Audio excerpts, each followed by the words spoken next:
याच महत्त्वाच्या मुद्द्यावर अधिक चर्चा करण्यासाठी आज आपण आमंत्रित केलेले आहे काँग्रेसचे खासदार बळवंत वानखडे, भाजपचे नेते आणि माजी खासदार अमर साबळे. दोन्ही मान्यवरांचं स्वागत. बळवंतजी, राहुल गांधींसह विरोधी खासदारांनी संसद परिसरात केलेल्या आंदोलनामुळे मुख्य मुद्दा कुठेतरी मागे पडतोय का? संसदेतल्या चर्चेकडे देशवासियांचं लक्ष लागून असताना सत्ताधारी विरोधक नेमकं करतायत काय? बळवंतजी, गेल्या 13 दिवसापासून सातत्यानं सभागृह बंद आहे.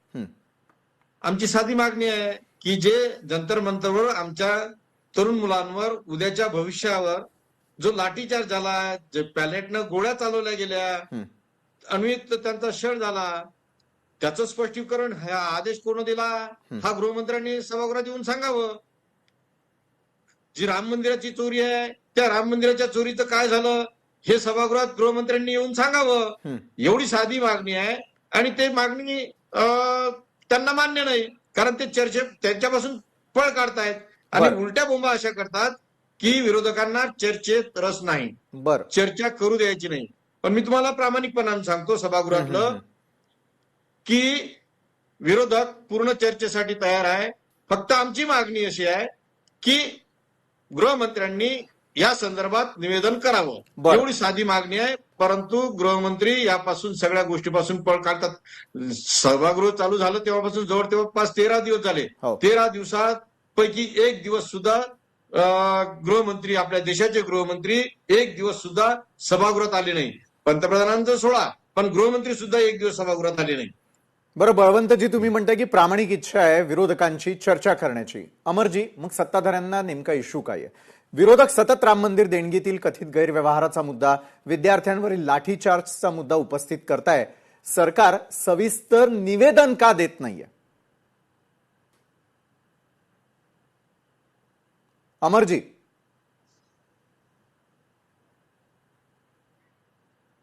अमरजी, माझा आवाज येतोय आपल्यापर्यंत? आत्ता आला. हा अमरजी, मला एक थेट प्रश्न विचारायचा आहे की विरोधक सतत राम मंदिर देणगीतील कथित गैरव्यवहाराचा मुद्दा, विद्यार्थ्यांवरील लाठीचार्जचा मुद्दा उपस्थित करताय. सरकार सविस्तर निवेदन का देत नाही? संसदीय कार्यमंत्री किरण रिजिजू यांनी सातत्याने सभागृहामध्ये आवाहन केलेलं आहे की सरकार या सर्व प्रश्नावर चर्चा करण्यास तयार आहे. बरं, हे आपण तपासू शकता. परंतु विरोधकांना कामकाज करण्यामध्ये, चर्चा करण्यामध्ये अजिबात इंटरेस्ट नाहीये. कारण सभागृहाचा आखाडा बनवायचा, गोंधळ घालायचा, कामकाज होऊ द्यायचं नाही. नियोजित जी विधेयकं आहेत, जी देशाच्या विकासाच्या संदर्भामध्ये आहे, तो विकास होऊ द्यायचा नाही. याच्यासाठी विरोधक सातत्याने गोंधळ घालताना दिसतात. सभागृह हे लोकशाहीचं मंदिर आहे, ते स्टेडियम नाही, आखाडा नाही. त्यामुळे त्या सभागृहामध्ये चर्चा झाली पाहिजे. विरोधकांना संधी आहे की त्यांच्या मनामध्ये जे जे प्रश्न आहेत, जे लोकांचे प्रश्न आहेत, जे लोकहिताचे प्रश्न आहेत, ते प्रश्न त्यांनी उपस्थित केले पाहिजे, सरकारच्या आणि संसदेच्या रेकॉर्डवर आणले पाहिजे.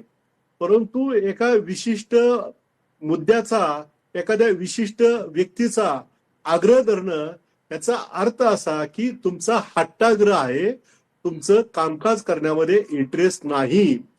संसदेच्या प्रत्येक मिनिटमध्ये साधारणतः 1.5-2.5 लाख ते 3 लाख रुपये सरकारचे खर्च होतात. साधारणतः आतापर्यंतच्या कामकाज न होण्यामुळे सरकारचे अंदाजे 35 ते 30 कोटी रुपये वाया गेलेले आहेत. हा सर्व पैसा हा जनतेचा पैसा आहे. त्यामुळे जनतेबाबत जर हे उत्तरदायित्व मान्य करणारे जर विरोधक असतील तर त्यांनी सभागृहामध्ये चर्चेला सहमती दिली पाहिजे. बरं, आपण विरोधकांवरती आरोप करताय, बळवंतजी उत्तर देतील. संसदेत सातत्यानं गदारोळ करून कामकाज ठप्प करणं कितपत योग्य वाटतं? बळवंतजी, आवाज नाही. संसदेमध्ये सातत्यानं गदारोळ करून कामकाज ठप्प करणं कितपत योग्य वाटतं विरोधकांना? आवाज बळवंतजी, आवाज येतोय आता? माझा थेट प्रश्न आहे विरोधकांना, संसदेत सातत्यानं गदारोळ करून कामकाज ठप्प करणं तुम्हाला योग्य वाटतं का विरोधक म्हणून? नाही, सत्ताधारी पक्ष फक्त एवढंच आव्हान ते की आम्ही चर्चेसाठी तयार आहोत. बरं, विरोधक चर्चा करत नाही, परंतु वस्तुस्थिती वेगळी आहे. वस्तुस्थिती यांना चर्चाच करायची नाही. सभागृह बंद पीठासीन अधिकाऱ्याकडून बरेच वेळ बंद पाळल्या जाऊ राहिलं. म्हणजे बरं. कुठले विरोधकांचा आवाज न ऐकता, विरोधकांचा आवाज जर झाला तो आवाज न ऐकता ते सभागृहाला सांगतात की सभागृह स्थगित केलं गेलं. म्हणजे ही वस्तुस्थिती आहे.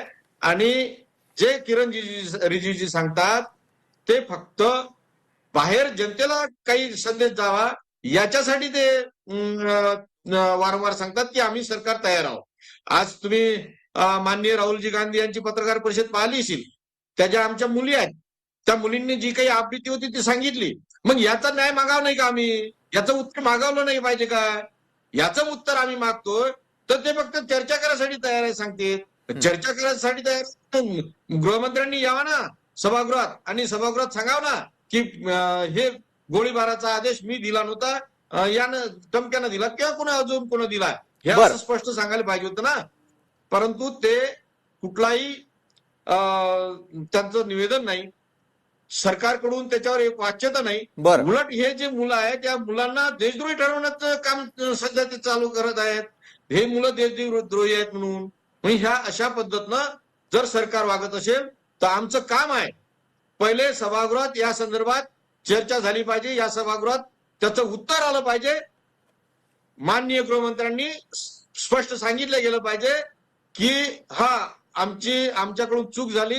देशाच्या या भविष्याशी आम्ही खेळलो. देशाच्या या मुलांवर भविष्यावर आम्ही लाठीचार्ज केला. आम्ही अश्रूधूर सोडलं. आम्ही पॅलेट गन चालवलं. AK-47 न बिहारमध्ये पाहिलं ना, पण AK-47 वापरल्या गेली ना. मग याचं उत्तर कोण देईल? बरं, सरकारनं उत्तर देणं अपेक्षित आहे. मला सरकारला म्हणजे अमरजी तुम्हाला प्रश्न आहे हा, विरोधकांचे आरोप जर खोटे असतील तर मग संसदेत सविस्तर चर्चा घेण्यास सरकार का तयारी दाखवत नाहीये? आता वानखेडे साहेबांनी जे प्रश्न उपस्थित केलेले आहेत त्याची पुन्हा एकदा तपासणी करा. प्रश्न ह्यांनीच ठरवलेले आहेत. बरं, त्याची उत्तरं सुद्धा यांनीच ठरवलेली आहेत. सरकारने हे सगळे चुका केलेल्या आहेत त्या सगळ्या मान्य केल्या पाहिजेत. अशा पद्धतीचं भाबडेपणा दाखवणं हे योग्य नाही. बरं, सरकार हे पुराव्याच्या कायद्यावर चालतं. सरकारमध्ये जे नियम आहे त्या नियमाच्या आधारे कामकाज चालतं. त्याच्यामध्ये जे रेकॉर्ड होतं ते रेकॉर्ड कायम राखलं गेलं जातं. त्यामुळे त्या सभागृहामध्ये चर्चा होणं, ती रेकॉर्डला येणं, त्याच्या पद्धतीने सरकारने कामकाज आणि मान्य करणं आणि त्याच्यानंतर कायद्यामध्ये रूपांतर होणं हे सभागृहाचं कामकाजाची पद्धत आहे. तुम्ही चर्चेसाठी सरकार तयार आहे तेव्हा तुम्ही त्या चर्चेला संमती द्या.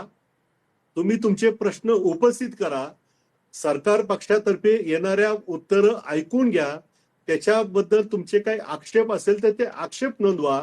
परंतु सभागृहामध्ये चर्चा झाली पाहिजे, संवाद झाला पाहिजे आणि जे तुमचे प्रश्न लोकहिताचे आहेत ते प्रश्न संसदेच्या व्यासपीठावर आले पाहिजे आणि सरकारने त्याचा मार्ग काढला पाहिजे. बरं, सरकारनं मार्ग काढायला हवा. मात्र बळवंतजी काय होतंय की मंदिर ट्रस्ट आणि सरकार यांची जबाबदारी वेगळी असल्याचं देखील सांगितलं जातं सरकारकडून. हे तुम्हाला मान्य आहे का विरोधक म्हणून?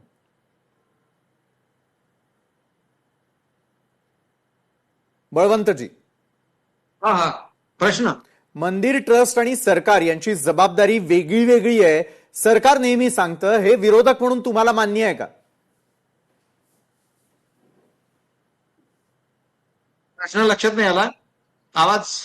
बळवंतजी, मंदिर ट्रस्ट आणि सरकार यांची जबाबदारी वेगळी आहे असं सरकार सातत्यानं सांगत आलेलं आहे. तुम्हाला ते मान्य आहे का एक विरोधक म्हणून?